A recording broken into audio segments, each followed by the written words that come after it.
Hello, Marcus Lim here, and today I want to give you a glimpse into the absolute edition of Batman the Black Mirror.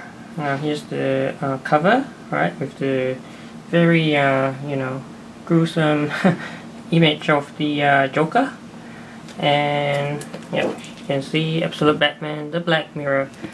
Now the Black Mirror, it actually originally ran in Detective Comics. I think 8 years ago now, back in 2011. So this was before the New 52 era. In fact, it was actually the very last Batman storyline before the New 52 kicked off. And I actually have all of the single issues here. So you can see Detective Comics at 7.1, the Black Mirror. And then at 7.2, at 7.3, at 7.4, at 7.5, at 7.6, at 7.7, at 7.8, 8.7.9, 880, and 8.8.1. So this was the very last Detective Comics before the New 52 kicked off. Okay. Oh yeah, as you can see, so 880. This is the cover that's being used for the Absolute Edition. Okay.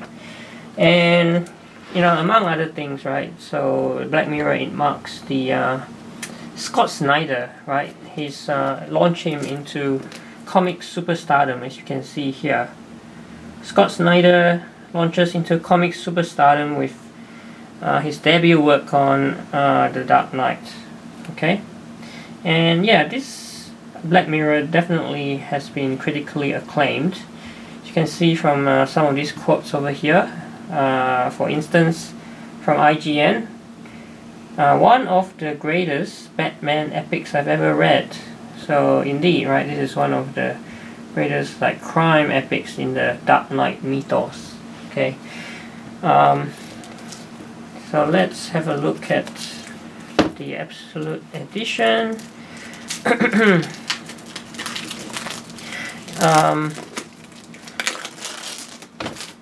Okay, yep, it's just the card. Oh, at the back, right, this is yet another cover. I think I can find it. Just now, I think I definitely saw it, yeah, right here. So this is the cover to the Detective Comics 873. Alright. So Black Mirror. So this was actually also collected before as a trade paperback. So not quite sure what the Absolute one has in terms of extras that the trade paperback doesn't. But let's just have a look. So Black Mirror. Okay, pretty plain cover without the slipcase.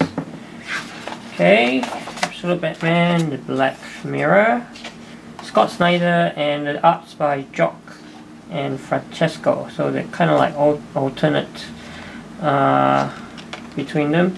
So story so far, yeah. One thing to realize is that the Batman featured in this storyline, Black Mirror, isn't actually Bruce Wayne, but it's actually Dick Grayson.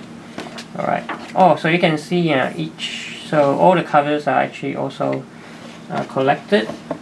So that's a pretty nice touch. For instance, this cover, let me just bring out the original one so you can see 871.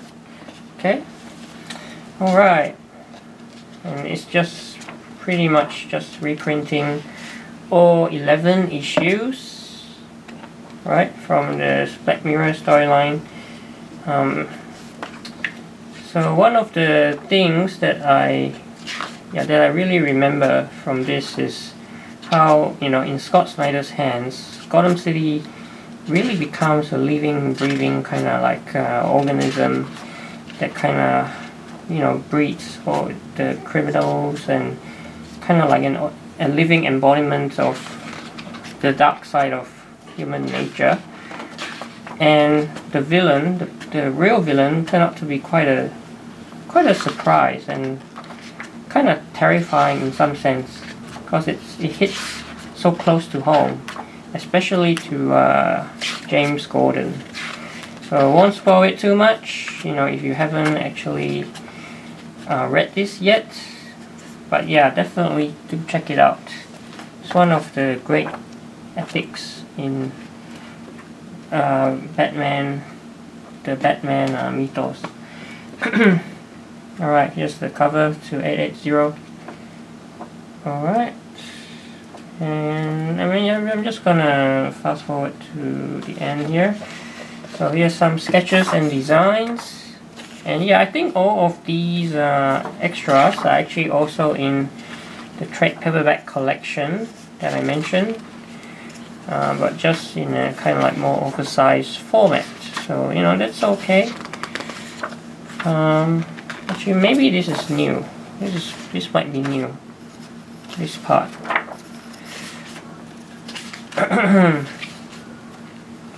Although I can't say for sure actually. Yeah, and this is actually a first draft script by Scott Snyder for Skeleton Cases Part 1.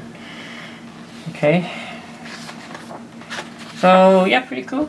I mean, not too many extras for an absolute edition, but I guess for me, yeah, just to have this classic Batman storyline in absolute format.